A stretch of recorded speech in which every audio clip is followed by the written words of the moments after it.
The accidental evolution.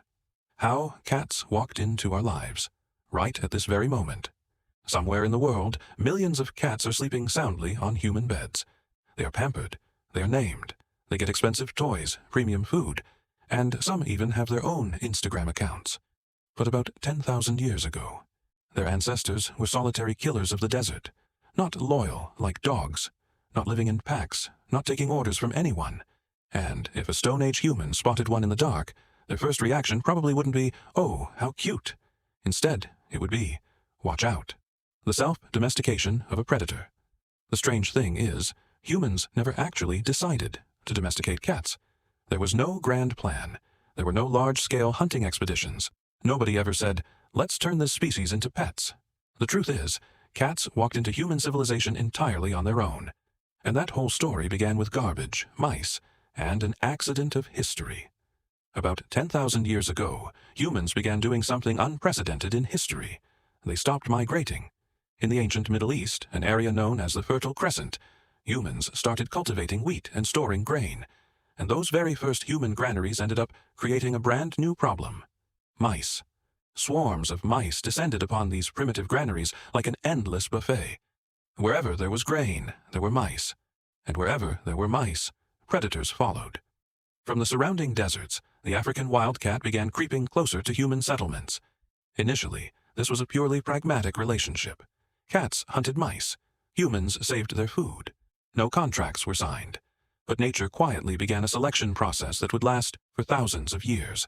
Cats that were too aggressive or too afraid of humans either fled or were killed.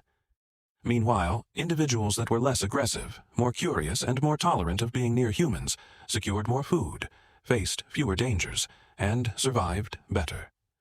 They passed these traits on to the next generation. This is known as self-domestication. It wasn't humans forcing animals to change. It was the environment next to humans that gave gentler individuals an evolutionary advantage. Over time, the solitary predators of the desert began to sleep peacefully, right beside the most dangerous primates on the planet. The domestication syndrome. But how do scientists know this? One of the most fascinating pieces of evidence comes from silver foxes in the Soviet Union. In 1959, geneticist Dmitry Belyaev conducted a bizarre experiment.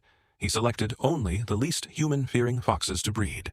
No selection for size, no selection for coat color, only selection for a friendly personality.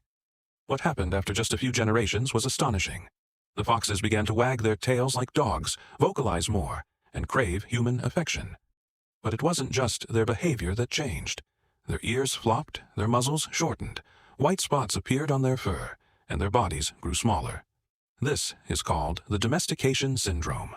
When humans or the environment select for tamer individuals, their physical bodies alter in strange ways.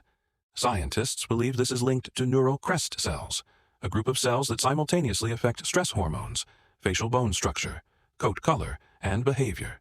In other words, as a species becomes less fearful and less aggressive, its entire body gradually transforms. The same thing happened to cats.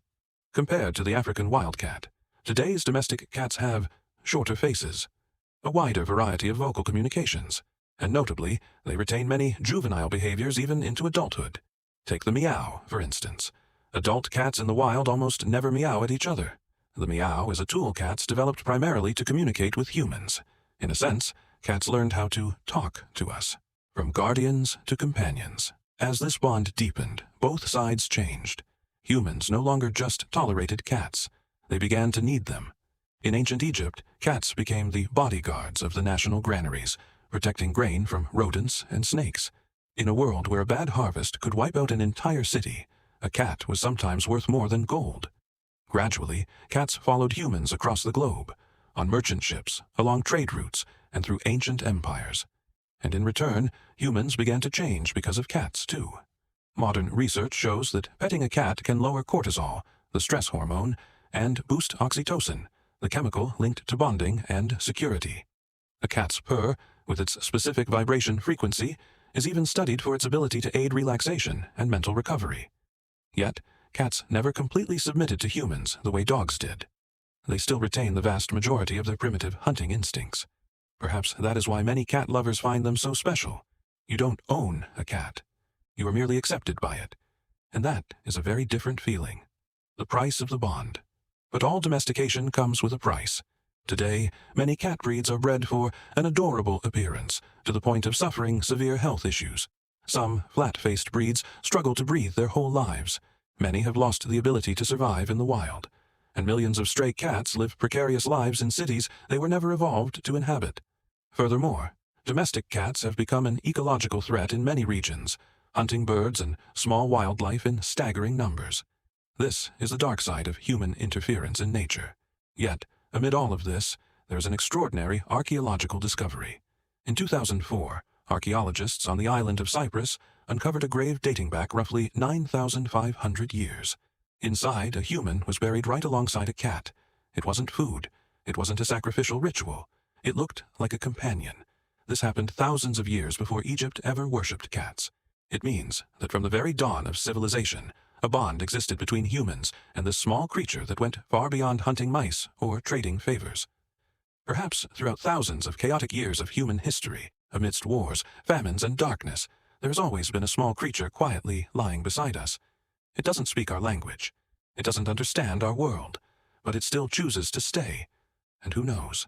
The next time your cat jumps onto your bed, curls up, and falls asleep next to you, it might not just be a cute habit. It might just be the lasting imprint of an evolutionary accident that changed human history forever.